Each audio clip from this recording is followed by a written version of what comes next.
Okay, so thank you for your question, Veronica. This is a question about um, the experience of being sick, um, and meditation when we're sick, and the relationship between sickness and awareness, sickness and awakening, something like that. Um, this is very appropriate as I got swacked with COVID yesterday, um, and had a pretty miserable day yesterday. And then I started finding out what were all the appropriate meds to take. Um, I'll tell you, Sudafed, 24-hour Sudafed, and ibuprofen, miracle drugs. And I'm taking this Paxlovid, which is supposed to reduce the intensity of COVID symptoms. Um,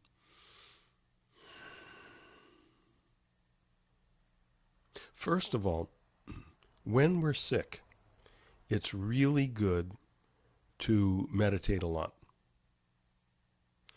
because when the mind settles down in meditation, as we know, the body settles down along with it, right? Our breathing tends to become slower and fainter. And there's been all these studies showing how really basically the whole machine comes into a state of deep rest. All the all the parts get to cool off, so to speak. Now, rest is healing, right? This is why when you're sick, generally, your physician will say, okay, take this medicine and rest, or take that therapy and rest. Because generally speaking, um, when we rest, instead of having our energy, so to speak, going outward into activity, our life energy, it's free to work inward to healing the body. There's some amazing stories of healing through meditation. An old friend of mine from, God, going back into the 70s, her name was C.L. Collender. She was a singer. She was a singer with the Harry James Band. So the latter days of the Harry James Band. And she was in a terrible car crash um, somewhere up, I think, around Carmel or Monterey or something. It was a, wet night, rainy night, slick pavement, and she was just a mess. And the after they scraped her up off the pavement, brought her to the hospital, the doctors didn't think she was going to survive, or if she did, she was going to be really, in very, very bad shape. And she just started meditating round the clock. And the doctors were so amazed by the rapidity and the completeness of her healing that they all learned to meditate. She was a meditation teacher, and they had her teach them all to meditate. So that's the first thing. Normally, we meditate once a day or twice a day, but when you're sick, have at it. And you don't even have to think of it in terms of, okay, now it's time to meditate, but just, we're sitting around. And rather than sit around looking for the next distraction, at least some of the time, just, okay, I'm sitting, I'm being, I'm aware, rest in this. I mean, that is meditation, you know. Um, um, so that's the first thing. The second thing I would say is that when for those of us who are really committed on the awakening path, um, sickness is a big opportunity. Illness is a, I mean, if you're really on the awakening path, whatever comes along is a big opportunity. It's all opportunity to practice, you know. And especially when something comes along and says, "Oh no, this is beyond the scope of practice. This is now things are just really screwed up. There's no, right? I can't meditate now because I feel so miserable. My body feels so miserable. I can't meditate now because my mind is so fuzzy, right? I need the pain and the discomfort of my body is too distracting to meditate. The fuzziness of my mind. How can I have worthwhile meditation without a clear mind? Right now, can you see, Veronica? Can you see the flaws in the understanding there? Well, yeah, I mean, I know that I was definitely during the week where no one knew what was going on, and so there was nothing you could do but just try to figure it out with your own body. I know that during that week I was just in the zone, Hmm. and Y- yeah, yeah. Now that can tend to happen. That can probably the sickest I've ever been was years ago. I mean, I was 18, 19 years old, and I contracted hepatitis. And I mean, really serious hepatitis. I was on my skin, my eyes were just bright yellow, and I lost a whole bunch of weight. And when I was in the worst of it, and I was living in San Francisco at the time, my parents insisted I come home to LA, to the Valley. My father sent me a plane ticket. And naturally, I was late getting to the airport, and I'm supposed to be barely exerting myself, and I had to run to get on the plane.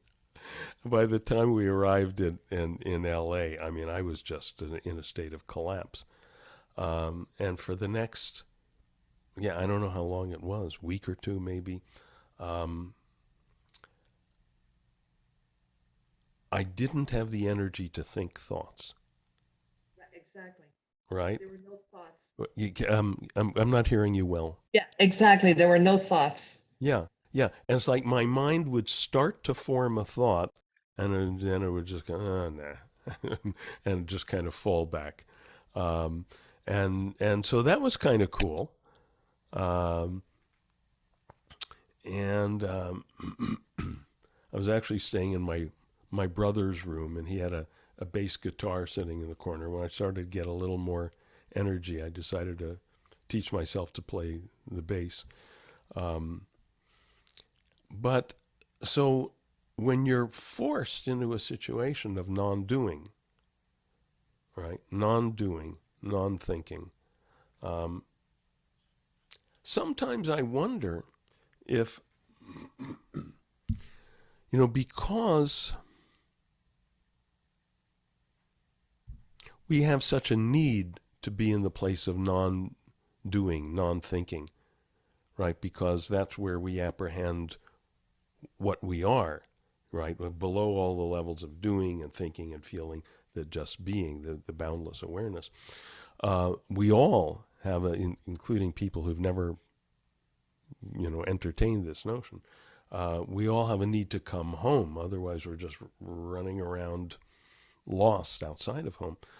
I sometimes wonder if people on some kind of level of karmic choreography or something um, arrange to be sick because that's the only way that they'll get to settle and just sit and be. And if that's the case, then maybe the fact that we're doing this regularly maybe helps us not have to get sick as often. I don't know. That's just a thought. Um, but Yeah, yeah, definitely getting very sick is kind of a wake up call. Yeah. yeah. Well, what's great, and I think this is really the key thing here, is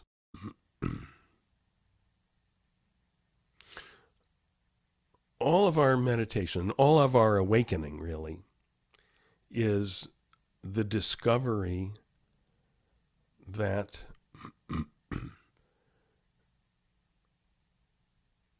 that no matter what is going on, being is being. The boundless is the boundless. The self is the self. We are that, Tat twam asi. Thou art that. You're this. You're the boundless awareness space within which all the stuff is happening. You're not any of the stuff that's happening, right? Now, the sickness, all the physical phenomena of illness, all the mental, the brain fuzz, phenomena of illness, that's all part of the stuff that's happening, right? So when you say, so what does meditation consist of? Leaving everything as it is, resting in awareness. So if the way things are is that the way it is that the body is comfortable, okay, leave it that way. If the way it is that it's uncomfortable, it's got a pain here, you're coughing here, okay, that's the way that is. Be with that. Be with that. Don't be what do they call them in the Revolutionary War? A summer patriot. Don't be a soldier who only shows up when the weather is nice. It's when the weather's bad that we find out that we're real, soldiers on the the fight for enlightenment, so to speak. You say, "Oh, I can't meditate now. My brain is so fuzzy." Oh, are you? So you're aware that your brain is fuzzy? Okay, fine. So therefore you're aware. Rest is awareness. We don't you say, "Oh, I don't want to say brain. Brain is a physical organ, and we have no experience of our brain. We have experience of our mind." Okay, so the mind, which is the faculty of thinking. So all my thinking is fuzzy. Fine, you're aware of that. It's like vision. This is a little easier to understand, perhaps, in terms of the physical senses. So through my eyes, I see whatever. I see the colors and the shapes in the room. Right? Now, if you happen to have something going on in your eyesight,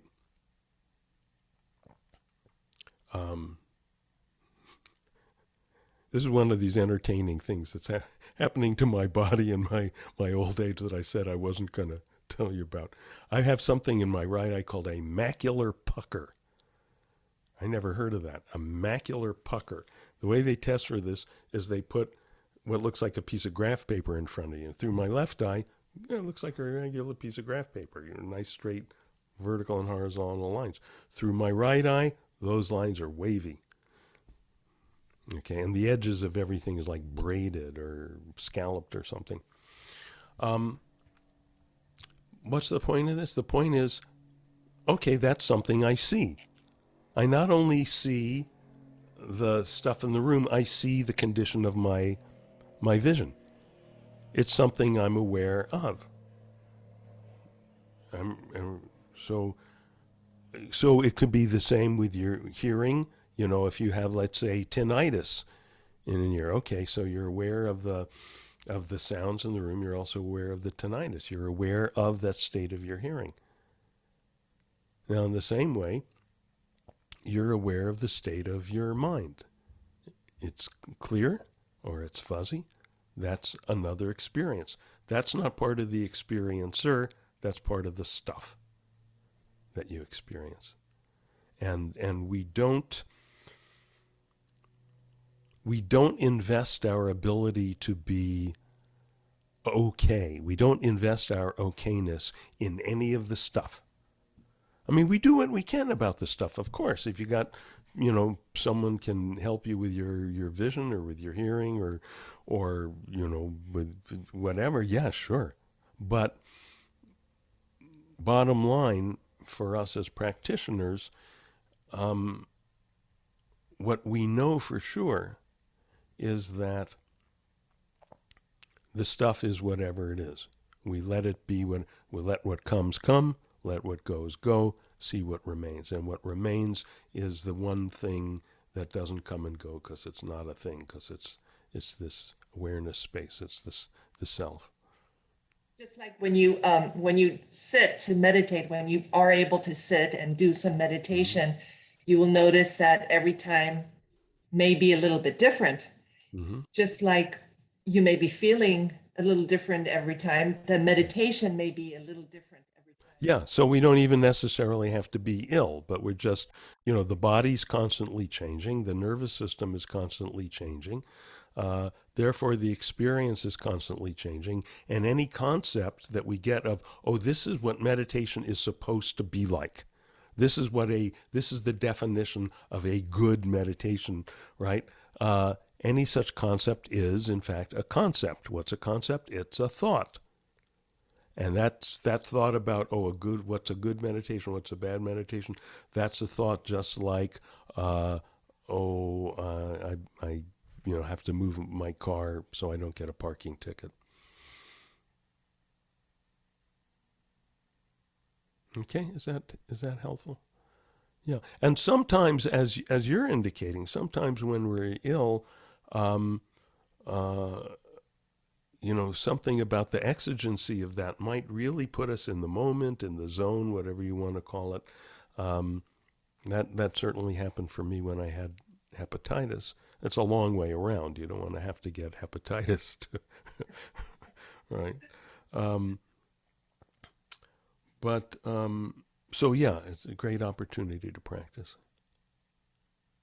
That's terribly interesting because so many people who Can practice come, yoga, yeah. that's terribly interesting because so many people who practice yoga and other forms of exercise and movement recommend not doing these things when you're ill. So this is kind of very, very interesting. Yeah, well, I'd say two things about that. One is it may be that if you're doing the physical yoga, the hatha yoga, um, some of it might not be recommended when you're ill. I mean, I did this morning when I got up with my COVID body, I felt that because I'm down here on the floor doing my yoga stretches every morning. So okay, let me feel out what feels okay to do, and most of it felt okay, but not the shoulder stand, not the inverted pose where, I could tell. I mean, I know that from having colds and so forth. Anytime this is stuffed up, you don't want to invert the body. So that on a very practical level, sure. On another level, there is a tendency among some people for whom hatha yoga, physical yoga, asanas, is the main path to, and this is just kind of my observation. It's kind of a subjective observation, but I'm under the impression that for some of them, the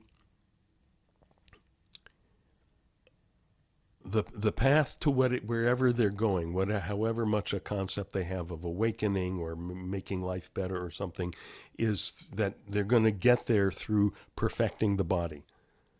Like if I can master all 108 asanas, that's what I'm aiming for. That's the goal, right? And and in some places, especially we get a lot of this here in LA, it becomes, if I can get a firm butt, right, then I will have achieved my yogic goal. And fine, I got nothing against firm butts, and it's great, but that's that's just so much more superficial than what we're talking about here.